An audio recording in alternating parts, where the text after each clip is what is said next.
So welcome back to the workshop. I thought I'd give you a little bit of an update. There's not been too much going on, but I have been doing odd bits. Unfortunately, I hadn't had the camera with me to take much video, but I've made a little modification to the diesel and I've done a steam test on Speedy. Let's take a little look at both of them. So the actual engine itself hasn't changed. However, the control box has moved and I've rewired it all into this Wagon. I was doing some woodwork in the house, so while I had the saw out, I cut, as you'll be able to see, I cut some strips that would go right around the perimeter. I then cut a thin strip so that the handle didn't stick out past the end, and I mounted the switch in that. I also put a 45-degree cut on the end of that so that it would lock into the end of this one. I will put a couple of screws to hold this down, and at the other end I cut another piece to fit in that gap. So all of the wiring, the chocolate blocks, I just unscrewed from the back of this box and put straight back on there. I haven't actually changed anything at the moment. The cabling is just going through a hole I've drilled in the bottom. So I haven't changed anything. There was a fuse with a short bit of wire soldered to one blade of the fuse, and the other blade of the fuse then carried on over, as you can see here. Now, I don't like that. It did come adrift while I was moving things about, so I've actually put in a fuse holder and put in a fuse the same size as was there before. So that's all working. I did have a slight problem when I first put it together in one of the cables in here. Let's take a look. Yeah, so as you can see, a couple of the wires had come adrift, but now wired back together, it's fitted into here. There is a spare USB outlet. There's a little transformer in there, adapter, to produce two USB outputs. One powers this GPS and the other is free, but I left a little nick in the end there so that you can have that, and that will power a phone if you wanted it to, or I could drop it back inside and run a phone cable out. So this is all working now and good. As for Speedy, I did a steam test on Sunday, but it didn't go particularly well. It wasn't making steam. It had a really good draw on the fire. It was pulling the coals and fire through. It just wasn't making any steam. I think I need to look inside the pistons and valves. There might be some wear and tear there, but that's for another day. And Pompom. So I've been getting closer. I've been sanding. All of this is ready to take a coat of paint now. Making odd little repairs. Both of these lamp brackets had come off. I didn't know where one of them was, and the other one was bent. As I tried to straighten it up, it came off. I got fed up, came to it another night, and I couldn't find the original. So, using the centerpiece as a template, I made another two. And then just after I soldered them on, I found the one that I'd lost on top of the cylinder block there. But never mind, we're getting closer to paint. The tender, I've been talking to the owner. The paintwork isn't too bad on the tender. There's no chips, there's no missing bits. The worst is around the edge here. I do need to repair that beading, which is coming adrift. But it's in generally good condition. So, if I take you around the other side, you can see I've started rubbing down and prepping for paint. We're just going to hope that the paint I've got doesn't react with this and that it becomes a nice base coat for it. If it does react, then it will all come off with thinners. And the back's prepped as well. So that is pretty much where I'm at. So for doing the sanding on here, on Amazon I got a big bag with a variety of different grades of these sanding blocks. Now they're soft-ish.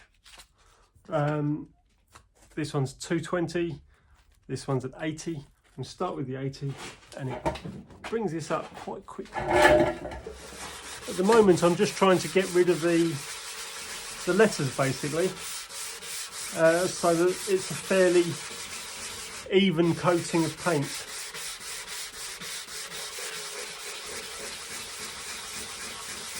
Sometimes the letters, when you paint over the top, they sort of react and you can still see them through different layers of paint. In fact, sometimes I have known it where I've shot blasted the metal, and even after shot blasting I could still read where the transfers were in the brass.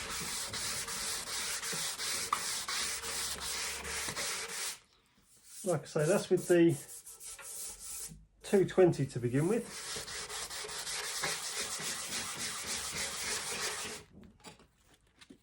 Sorry, that was with the 80 to begin with. I'm going to use the 220.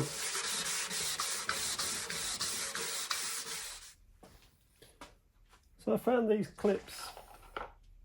They have rubber ends on, but if you take the rubber off, they make good little clamps for holding things like beading on. Not very strong, but they are strong enough that they don't leave a mark, but they do hold everything in place. If you get them too hot, they fall apart, so I don't silver solder with them, but for soft solder they're not too bad. So I'm going to have a go with this now.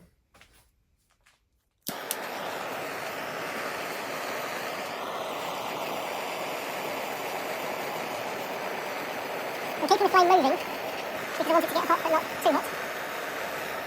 Just put a little bit of solder on, see what's happening. And it's starting to disappear.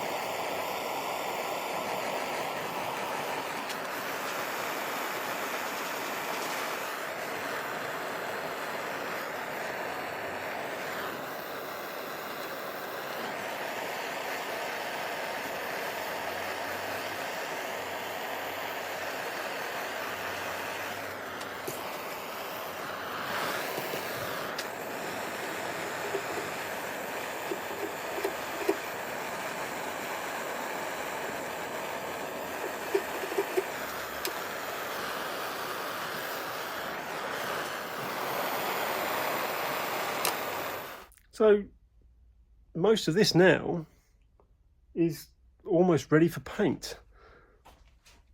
However, we're getting closer to the weekend, and I did have a thought that when I've taken the 7 1/4 to places in the past, I haven't always been able to couple onto rolling stock because they require a solid bar and a pin rather than a chain on a hook. So what I'm going to do is modify a bar, which I've found a selection of laser cut bars that I've acquired at some point, and we're going to take a look at modifying one to fit on the hook. So as you can see, this is the hook on the back of my wagon. I've just picked up a bar as it is, and it goes on, but not quite completely. So what I'm going to do is just file a bit of a slot in the bottom of this to make it fit. So here we go. I've actually had a couple of fits, but this now drops in, it can lift up. So what we need to do is figure out a way to stop it lifting up. So a little look through the scrap box.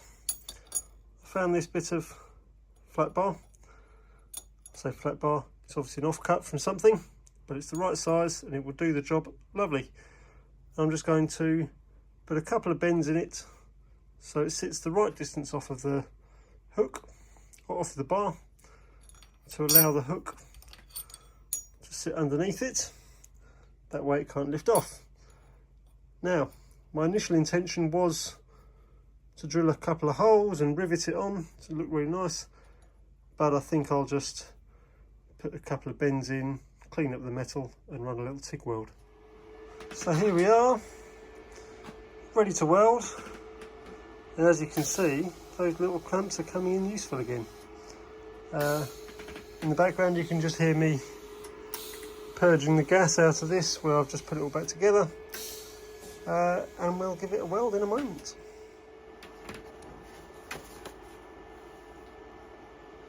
I should put the usual caveat that I'm not a professional welder. I'm just self-taught and enjoy it.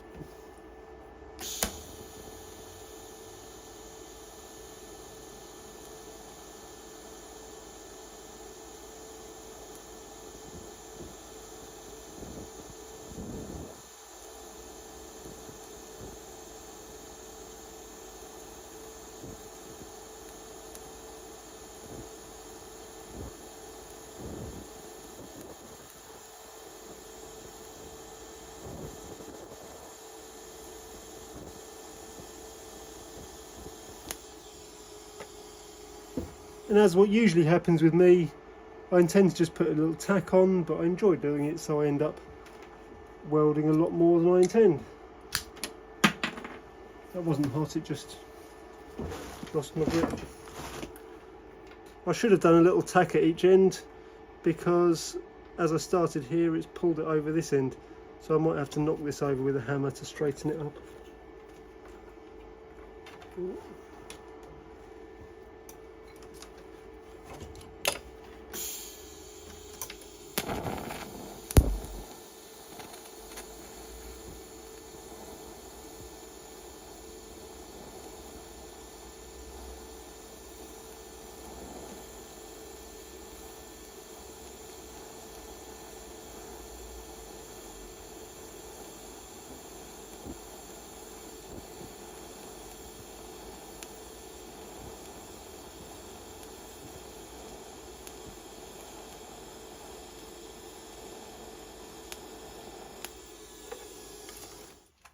It's still hot, hence the grips, but it fits and it can't come off. Can't lift up, can't do anything once you stop the front end from lifting.